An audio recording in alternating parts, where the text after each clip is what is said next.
suit and tie and get your hair cut way up high. Get yourself a lawyer, son.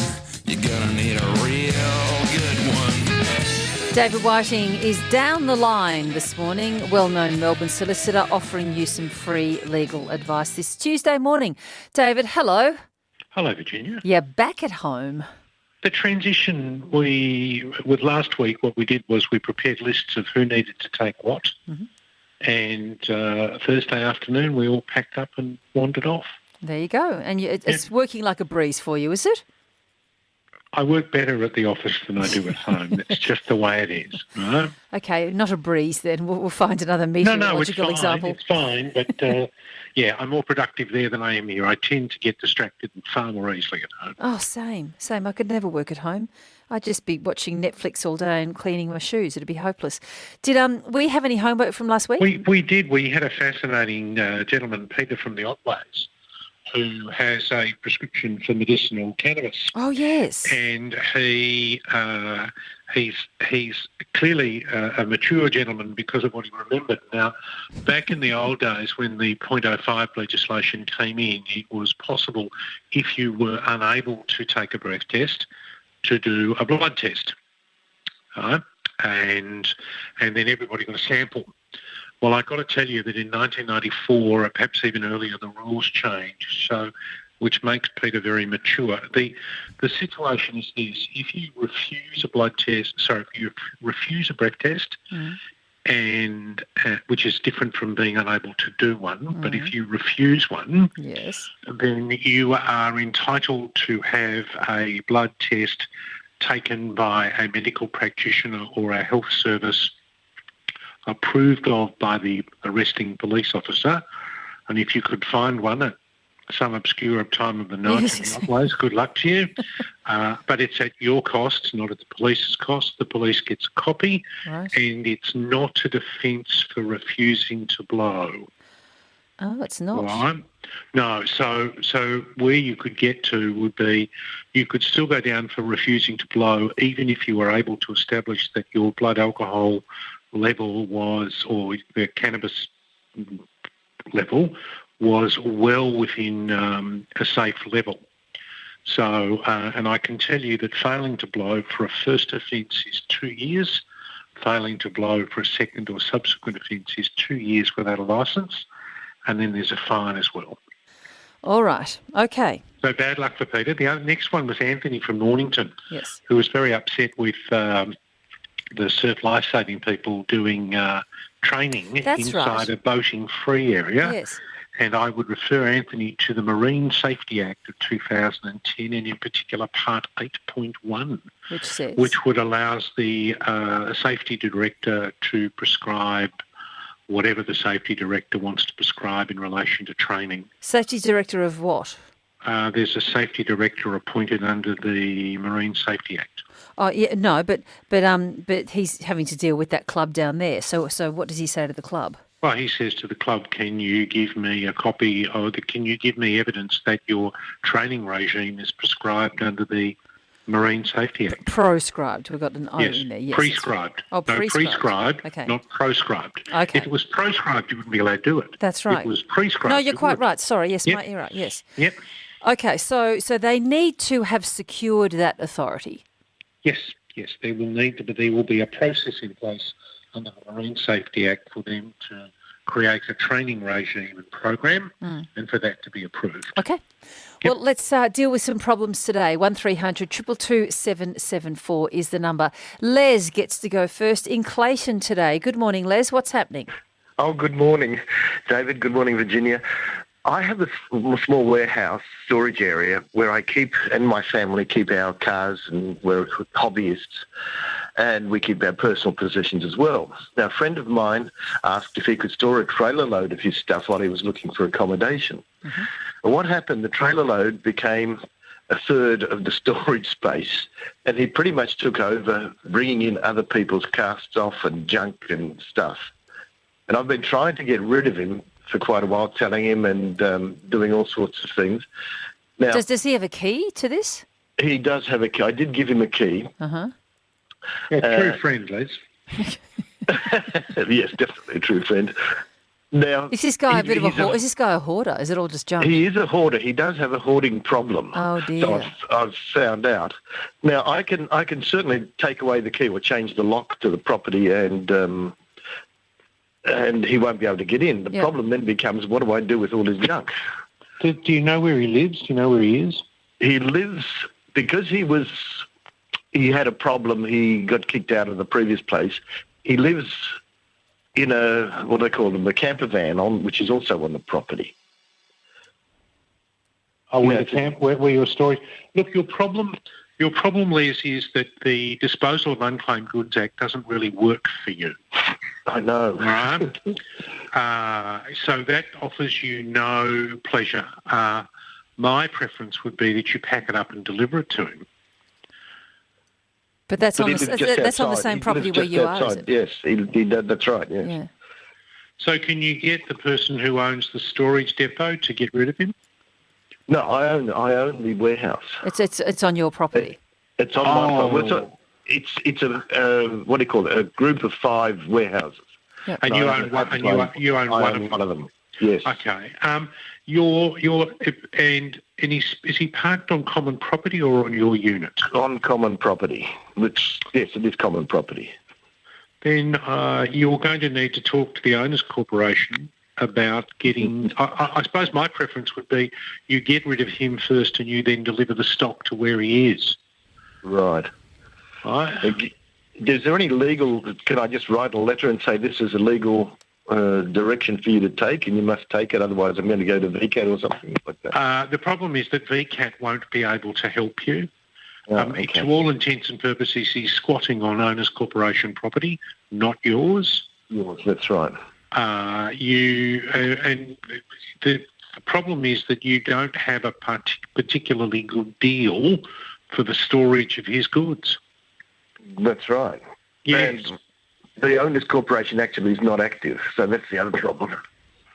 Well, perhaps that's your next problem, Les, is get the Owners Corporation active for the purpose of...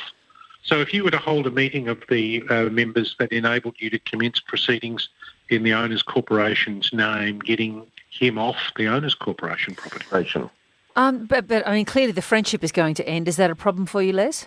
No. Okay. Not anymore, no. I get that. Good luck.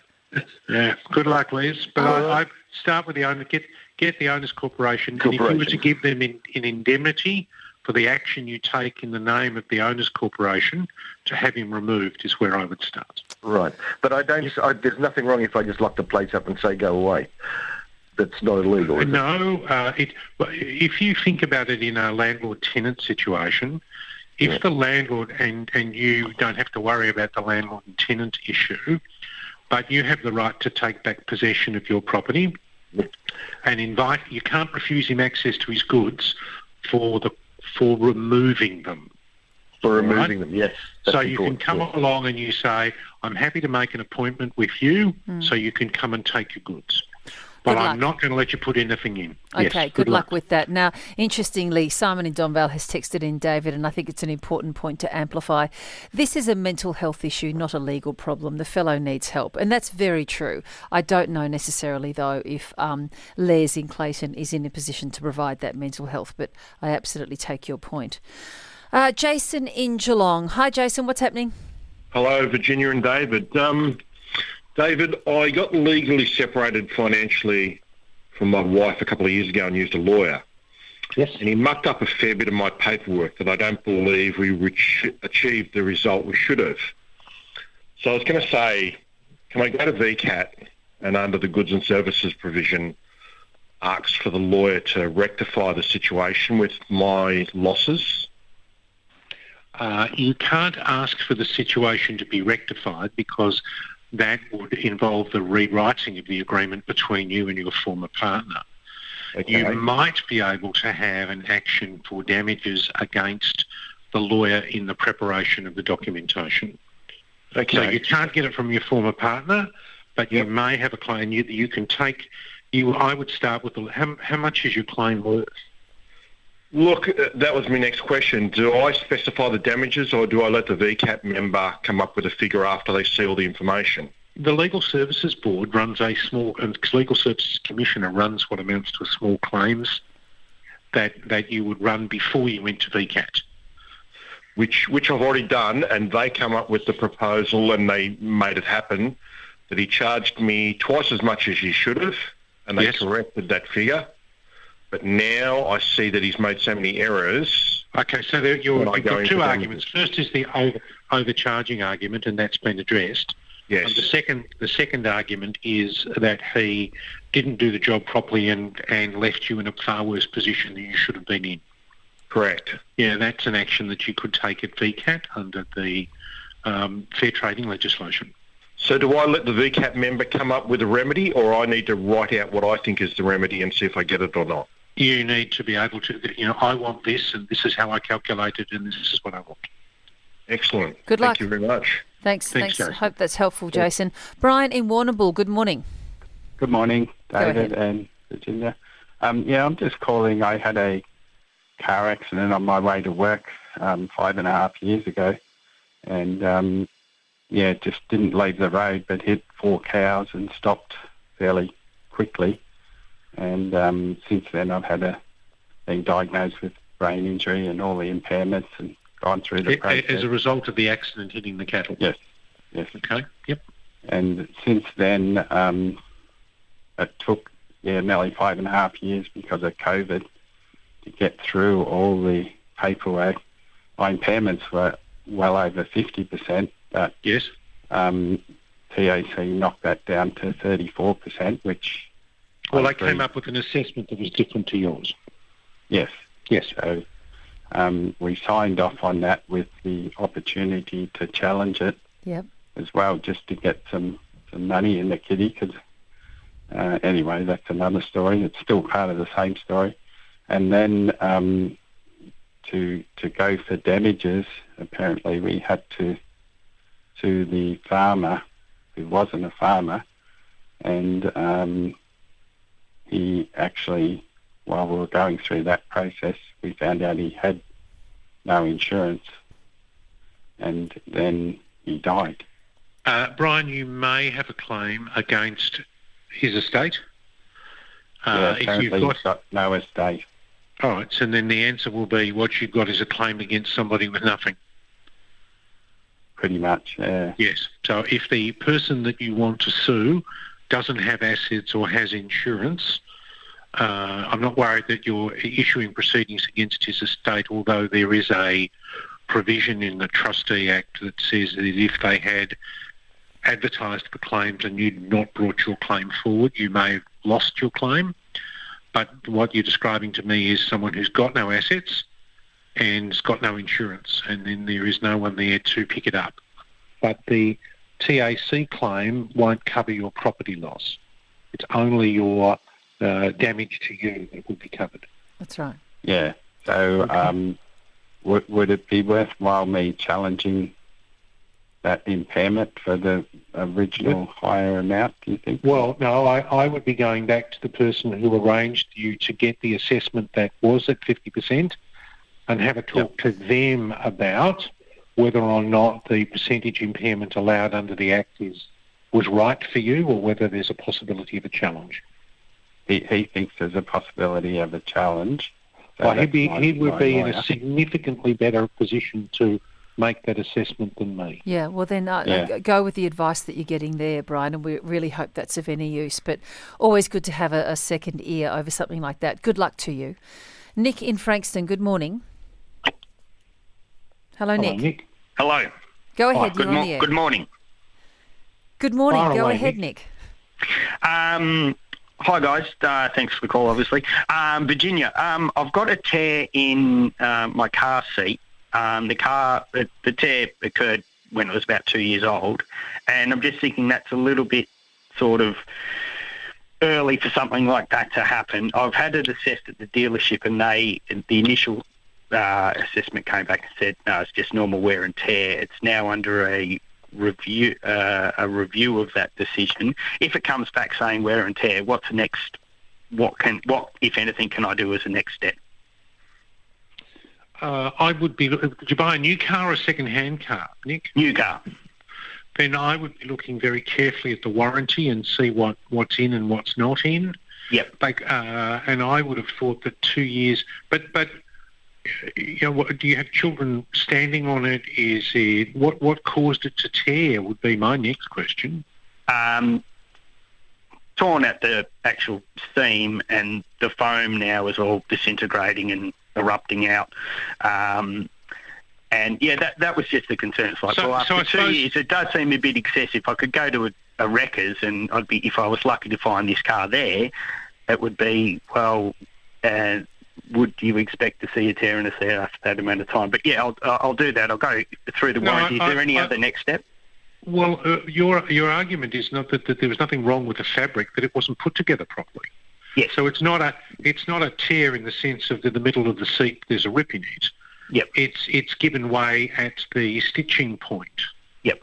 So that would be that's the point I would be trying to make to the dealer and the manufacturer, was that it was the fabric was fine. It just wasn't stitched properly, and maybe you can get someone to look at it. I'm just a little bit worried that you might be spending more on the argument than the seat's worth. True. So, but that then becomes an economic call. Why not have a look and see whether or not there is a seat at a wreckers that might give you something? Yep. Good luck. We hope that goes well. It does sound like it's 2 years doesn't sound like a long enough time really for an expensive purchase like a car, David. What do you reckon? No, but once he told me it was at the seam, I think it was just not put together properly. But you would be able to tell, I would have thought that from an examination. Yeah, you should be able to, and whether you've been overly rough on it, but nonetheless, it should be able to handle a bit of wear and tear. Jan in Montrose, what's going on? Oh, yes, good morning, David and Virginia. Yes, I had a large tree fall down from the verge of the nature strip. So it's a council tree on the nature strip? It was a council tree, yes. They came and cleaned it up, did a wonderful job. But I said, well, it's landed on my car. Oh, sorry, no way. We're not responsible for what the tree does. How much damage did it do to the car? 6,000. It's a write-off. It's a write-off, right. Yeah. Jan, you need to start. The Road Management Act will mean that they're not liable for the damage caused by the tree unless they knew that the tree was likely to fall and fail to do something about it. Yeah. So your prospects of recovery are limited, but you could make a Freedom of Information application to the council to see what inspections they've done on those trees at that stretch of the road. Yeah. Doesn't insurance cover what's gone on, Jan, your insurance? No, because we changed our insurances over to another one, and unbeknownst to me, mine's only on third party. So I'm not covered. But it was horrific because the whole tree just split. You could hear it through the night at 11 o'clock at night. Would have been terrifying. And it just screeched, and then all of a sudden a thump. Your premiums must have dropped dramatically if it was just third party. That wasn't a sign to you that something very different was going on? No, because we were told that we got a lot cheaper going through this insurance company than who we'd been through before. Right, yeah. So I thought, oh, that's great. And they clipped the ticket on the way through. Yeah, so you went to a broker, did you, Jan? And the broker changed your insurer, or you just we changed. You changed a new insurer, and you got a much lower premium for much lower cover. Exactly. Yes, yeah, that's the bit that always catches people. If it's cheaper, it's generally because you're getting less. Yeah. Sorry, Jan. Sorry about that, Jan. I don't think there's really anything much that we can do. Mohammed in Essendon, what's going on? Hello. Good day. Thanks for taking the call. Pleasure. So I made an agreement with a painting company to paint our house. Speak up a little bit if you can, Mohammed. A bit louder. Made an agreement with a painting company to paint our house, which is exposed brick. Yep. So the whole house was painted white. And now, a few months later, it seems like in certain patches the brickwork is the paint's fading and the brick color is coming through on a few patches of the house. Yes. Now, I've spoken with the painter, and he's attempted to rectify it by repainting using different types of paints, and it doesn't seem to be working in these patches. And now we're stuck with some walls that are well done, and a few walls, particularly the front of the house, where it's starting to... Well, what do you think the problem is, Mohammed? Is there something on the walls that means that the paint's not adhering? I think what happened was when they first started painting, they used the wrong paint when they began, and they admitted that and went to change the paint and rectify it. And from my recollection, it seems like the areas that they did first with the wrong paint is where it's fading. But Mohammed, I would be getting someone who can give you an assessment on that question, and then you would have a claim against the person who did the painting. So if they used the wrong kind of paint that has meant that it either didn't fix properly or didn't cover the brickwork or absorb too much or whatever, then the question will be what kind of preparation is required. You might actually try the paint manufacturers. Oh, yeah, we've tried that, and they've come out and said, yeah, sorry, it's been, there's nothing we can really do to fix it now. So the manufacturer came out and said this, they themselves were not sure why this is happening. And so we're stuck now with... Part of the problem, Mohammed, is that I reckon you're going to need to establish that the painter didn't do what the painter should have done. Yes. And I'm, if the paint company doesn't know what's wrong with the brickwork, I think you're going to need to try and establish that. Mm-hmm. And then then you have a claim at VCAT for here's my cost of fixing, or alternatively, I get some of my price back. But if I had a house that I painted white, I'd really want it to continue to look white, not blotchy.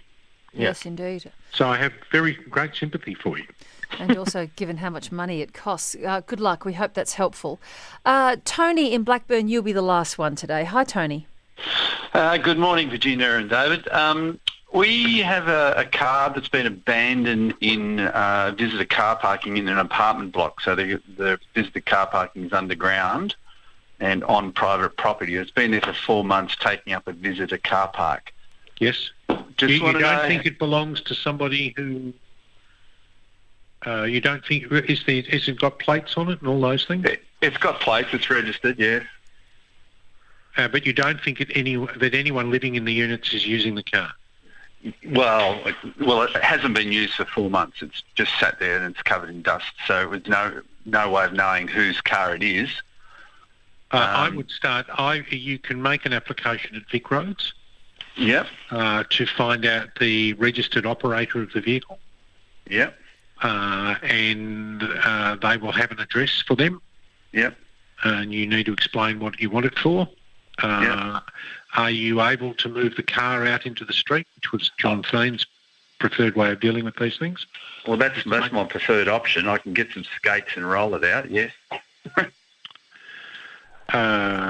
My problem then is you may have a liability if it's, if someone spots you putting it out there. Yeah, yeah. Only if you damage it on the way, though. Well, it's a bucket anyway. It's been a tradesman's car, and it's full of plastering gear and everything like that. It's an absolute bucket. Yep. So I'm being polite there too. Yeah, no, I know what you're really saying, mate. It's all right. I got it. Well, Tony, the problem is that the council won't help you while it's on private property. Correct. Yeah. So you don't own it, so you don't have the right to tell someone to come and pick it up as a wreck. Yeah. So while it's on private property, you've got nowhere to go other than try and track down the owner and make a decision based on that. So it needs to become council's property, and that's all I'll say. Good luck. Thanks very much. I don't know if that's of much help. I'm to glad you that today. was your advice, Virginia. Well, I said I was handing out legal advice today. Oh, absolutely. I don't disagree with you. I'm glad it was your choice. I said people could choose. They could either ask it from me or from you. I find it very interesting that they've all chosen to go to you, David. I don't know why that might be. They're just very short-sighted. That's exactly right. See you next week. See ya. David Whiting there, Melbourne solicitor. No homework to go on with, but he'll be back dispensing free legal advice next week.